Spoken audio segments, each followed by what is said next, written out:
Prophet of Allah one day was asked, if the person dies for the sake of Allah, shaheed, is his sins forgiven? He said, all his sins are forgiven and he will be in paradise. The man left. Then he called him again. He said to him, all his sins will be forgiven except for the debt. Jibreel just told me now. So there was an abrogation of the revelation. Before he said, all his sins will be, now the debt.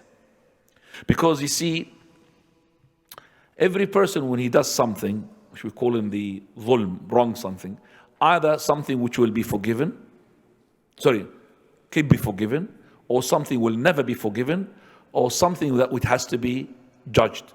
The one which will not be forgiven is the shirk. No way you're going to forgive. The one that possibly to be forgiven, that if you made a sin against Allah subhanahu wa ta'ala. The one you're going to be muhasabah, judged for it, is the people. What you've done to the people. So this one, Allah will not deal with it. You and the people, you have to deal with each other on the day of resurrection. He will not deal with it. And one, which is your sins, Allah might forgive you straight away from the first time. And one which is shirk, He will never forget. He will never forgive.